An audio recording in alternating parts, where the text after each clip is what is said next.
শ্রীরামপুর শহরে নির্বাচনী প্রচার চালালেন শ্রীরামপুর লোকসভার সাংসদ কল্যাণ বন্দ্যোপাধ্যায়।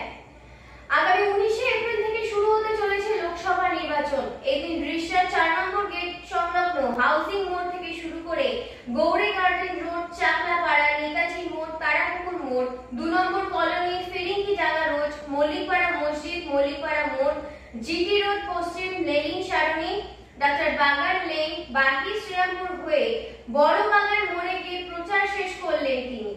মিছিলে উপস্থিত ছিলেন সাংসদ কল্যাণ বন্দ্যোপাধ্যায়, চাঁদদানি বিধানসভার বিধায়ক অরিন্দম ভুঁই, শ্রীরামপুর পৌরসভার chairman Giridhari Saha, vice chairman Uttam Nath, CIC Gourmohan Deb, Pintu Nath, Joynath Jha, Pallabi Ghosh, Uttam Roy, Subrata Ghosh, Tiyasha Mukherjee, Sharmistha Das, Soumen Das সহ তৃণমূল কংগ্রেসের প্রত্যেক সদস্য এবং সদস্যগণ।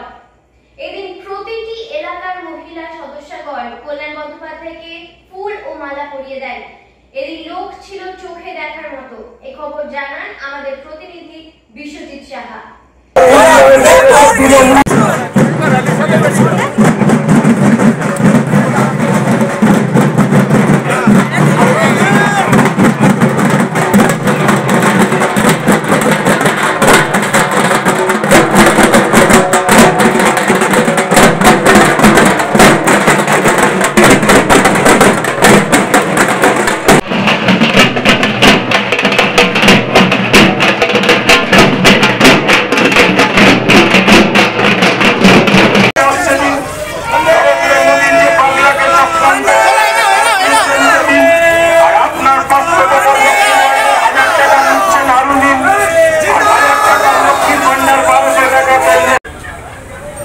আগ্রহ ধরেছে, এটা পরিষ্কার।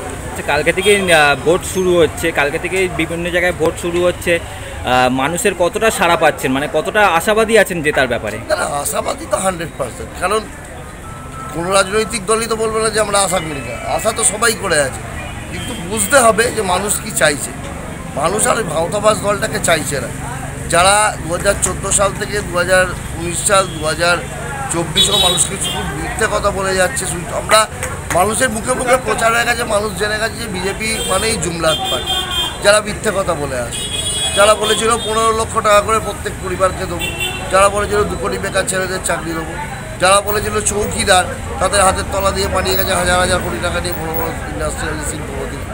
কাজেই যে দেশকে রক্ষা করতে পারে না, দেশের অর্থনৈতিক সংস্থাগুলোকে বিক্রি করে দেয়, যাদের সময়কালে আমরা দেখি যে সাধারণ মানুষের উন্নয়ন হয়নি, আদানি আম্বানির উন্নয়ন হয়েছে। কাজে এক্ষেত্রে তো পরিষ্কার যে সাধারণ মানুষ কী চাইবে। বলছি যে কালকে দেখা গেল যে রামনবমীর মিছিলের সময় কবি শঙ্কর বোসকে আটকানো হলো, তাকে জগন্নাথ মন্দিরে ফুল অর্পণ করতে দেওয়া হলো না, কি বলবেন? দেখুন, এটা কালকে আরোকে মানে ইচ্ছে করে আটকানো বা আটকানো সেরকম ব্যাপার না, এটা সব থেকে প্রোটোকল আছে, আইন আছে, নিয়ম আছে। কাজে কোনো প্রোটোকলে যদি আটকায় সেটা আটকাতে পারে, কিন্তু রামনবমী বলে আটকেছে বা আটকায়নি সেটা তো ব্যাপার নয়। আমরা একটা জিনিস জানি যে প্রত্যেকের ধর্মকে আমরা সম্মান করি, আমরা সবাই মিলে একসাথে রামনবমী পালন করেছি, আমরা ঈদ পালন করেছি, আমরা কালী পুজো, দুর্গা পুজো করি, আমাদের সংস্কৃতিকে আমরা বহন করে নিয়ে চলি। এটা আমাদের বাংলার ঐতিহ্য, আমাদের ভারতবর্ষের ঐতিহ্য। কাজেই রামনবমী বলে কারোকে ব্যক্তিগতভাবে আটকানো হয়েছে, কালী পুজো বলে কারোকে আটকানো, এরকম কোনো ব্যাপারই নেই। হয়তো কোনো প্রোটোকলে আটকাতে পারে। শিলিগুড়ির সভা থেকে মুখ্যমন্ত্রী মমতা বন্দ্যোপাধ্যায় মিঠুন চক্রবর্তীকে গদ্দার বলে কটাক্ষ করেছেন, কি বলবেন? তো যাকে গদ্দার তাকে তো গদ্দার বলতেই হবে, যে সরকার জুমলা সরকার তাকে জুমলা সরকার বলতেই হবে। এই যে সত্যি কথা, এই সত্যি কথা যারা বলছে তাদের সহ্য করতে পারছে না নরেন্দ্র মোদীর সরকার, যার জন্য ইডি সিবিআই পাঠিয়ে দেওয়া হচ্ছে। কাজেই মানে মানুষের বলি যে আমরা যে গণতন্ত্র মানুষ হারিয়ে ফেলছে, মানুষ সত্যি কথা গণতন্ত্র হারিয়ে ফেলছে। সোজা কথা সত্যি কথা বলতে পারবে না, সৎ পথে চলতে পারবে না। কারণ যত চোর জোচ্চোর যেখানে যাকে বলতে তারাই বলছে চোর, আবার তারাই তাদের দলে নিয়ে তার ওয়াশিং মেশিনে ওয়াশ করিয়ে দিয়ে তাদের পদ দিয়ে দিচ্ছে। কাজেই এই দলটাই তো আজকে বিজেপি দলটা যে দুর্নীতিগ্রস্ত দল, দাঙ্গাবাজদের দল, সেটা নতুন করে আর বলার কিছু নেই। আচ্ছা, মুখ্যমন্ত্রী মমতা বন্দ্যোপাধ্যায় আজকে দেখা গেল যে কালকে রামনবমীতে যে মুর্শিদাবাদে অশান্তির সৃষ্টি হয়েছিল রামনবমীর মিছিলকে কেন্দ্র করে, মুখ্যমন্ত্রী পুরোপুরি দেখা গেল বিজেপিকে দায়ী করছেন, কি বলবেন? দেখুন, যদি কোনো জায়গায় শান্তি বজায় রাখার দায়িত্ব শুধু যে তৃণমূল কংগ্রেস বা সাধারণ মানুষের তা না, তা আমাদের প্রত্যেকের, সব ধর্মের মানুষের, সব বর্ণের মানুষের দায়িত্ব যে এলাকায় শান্তি বজায় রাখা, রাজ্যে শান্তি বজায় রাখা। প্রত্যেকটা রাজনৈতিক দলেরও দায়িত্ব শান্তি বজায় রাখা। যদি কেউ না সেটা পালন করতে পারে, সেটা তাদের ব্যর্থতা।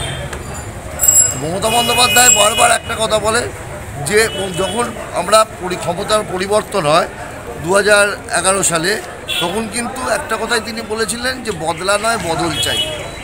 তিনি তো সেদিন বদলা নিতেই পারতেন, কারণ বাম জামানায় 34 বছরের বাম জামানায় কম কংগ্রেস কর্মীর প্রাণ যায়নি, কম মহিলা ধর্ষিত হয়নি। আজকে তারা সেগুলো ভুলে গেলে চলবে না। কাজেই সেখানে কিন্তু মমতা বন্দ্যোপাধ্যায় শান্তি চেয়েছিলেন, মমতা বলছিলেন বদলা নয় বদল চাই, কিন্তু সেদিন রবীন্দ্রসঙ্গীত চালিয়েছিলেন। কাজেই এটাই একজন মুখ্যমন্ত্রী, এটাই একজন নেত্রী বলে মনে হয়, যে বাংলার সত্যি জনদরদী নেত্রী, বাংলার মুখ্যমন্ত্রী, যিনি শান্তি চান, সবসময় বাংলার মানুষকে ভালো রাখার চেষ্টা করেন। আর একটা রাজনৈতিক দল যারা দাঙ্গা করার চেষ্টা করে। এটাই হচ্ছে মমতা বন্দ্যোপাধ্যায় তৃণমূল কংগ্রেসের সাথে নরেন্দ্র মোদীর বিজেপির পার্থক্য।